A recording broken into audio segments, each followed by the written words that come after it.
Doctor दुआ जी, बिहार में जो मौजूदा मतदान पुनरीक्षण कार्यक्रम चल रहा है उस पर आपकी क्या टिप्पणी है? ये सत्ता पक्ष का और इलेक्शन कमीशन का दादागिरी है। ये लोगों को मुख्य मुद्दा से भटकाने का और बिहार के जनता को परेशान करने का।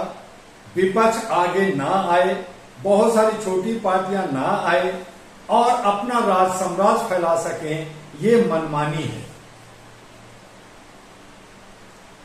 विपक्ष ने आज बिहार बंद बुलाया, इसे कैसे देखते हैं और क्या बिहार बंद सफल रहा है? देखिए, बिहार बंद करें या भारत बंद करें, ठीक है कि अगर किसी का हक अधिकार नहीं मिलता तो वो विरोध करता है, चाहे धरना से करे, प्रदर्शन से करे, बंद से करे, लेकिन जनता को इसमें पीसा जा रहा है।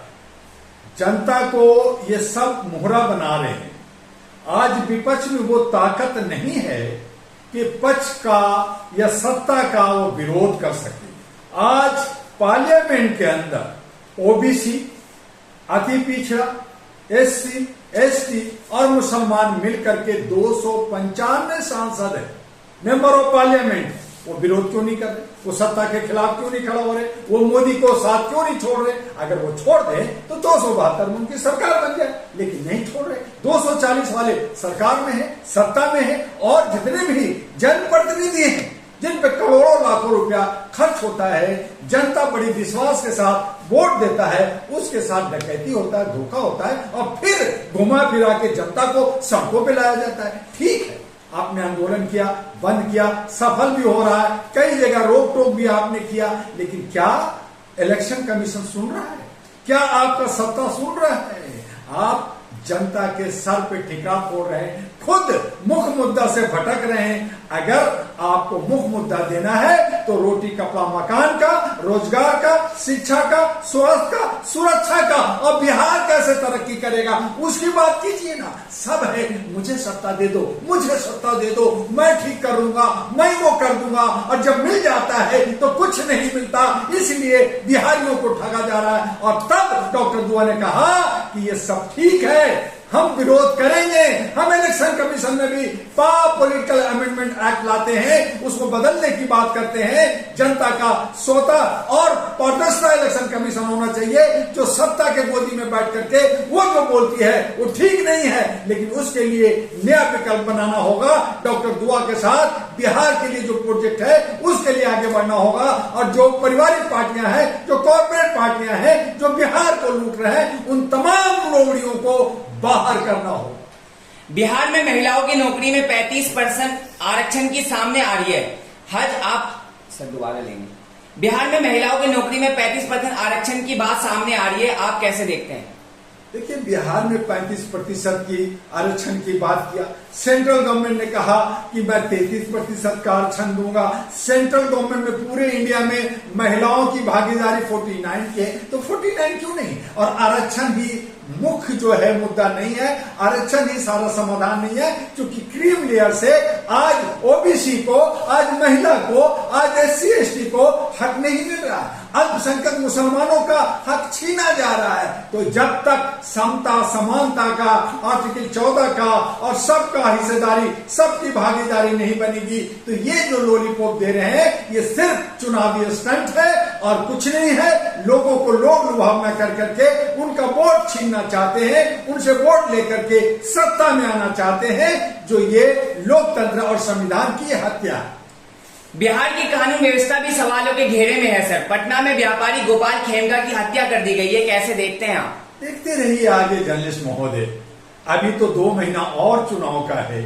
इन 2 महीना में न जाने कितनी हत्याएं होगी, कितने हिंदू मुस्लिम होगा, कितनी दंगा होगा, कितने घर जलेंगे।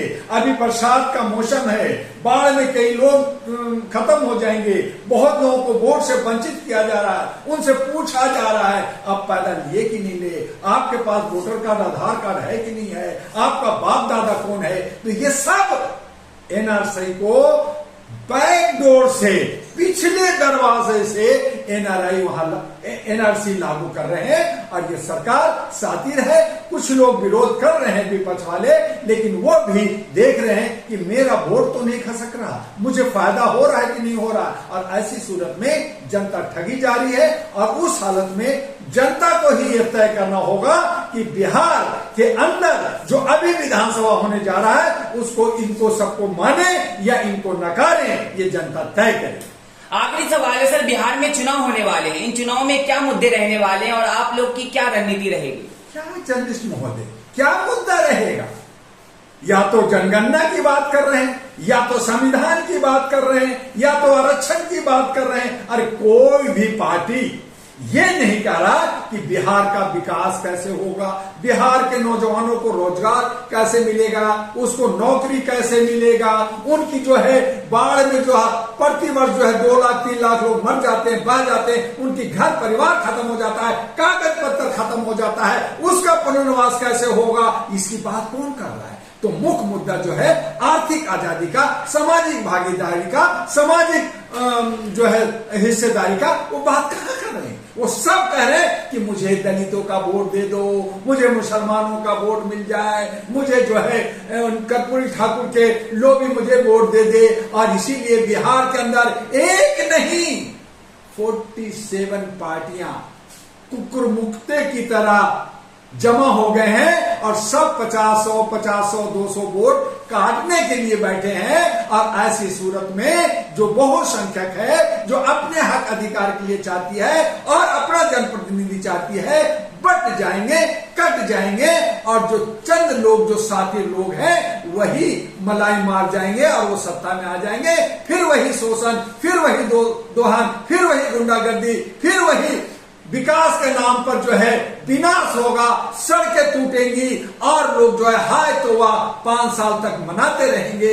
आज जागने की जरूरत है, आज समझने की जरूरत है। और इसीलिए डॉक्टर दुआ कह रहा है कि तमाम कॉर्पोरेट पार्टियों को और पारिवारिक पार्टियों को आप निग्लेक्ट कीजिए।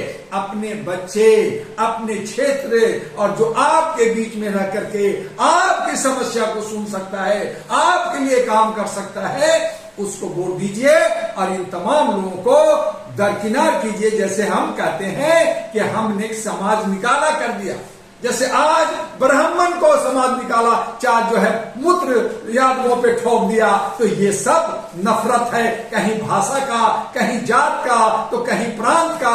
तो इनसे हट कर करके बिहार चूंकि राजनीति की जननी है, बिहार जो भारत को नशा और दशा और दिशा देता है, वहां से राजनीतिक पनपता है। वहां जो विशुद्ध जो करना होगा, उनको ठीक करना होगा, तभी भारत बचेगा। नहीं तो भारत, बिहार अगर बर्बाद होता है तो भारत के अन्य राज्य भी बर्बाद हो जाएगा और उससे बचाने की जिम्मेदारी अब जनता के कंधे पे आ गया।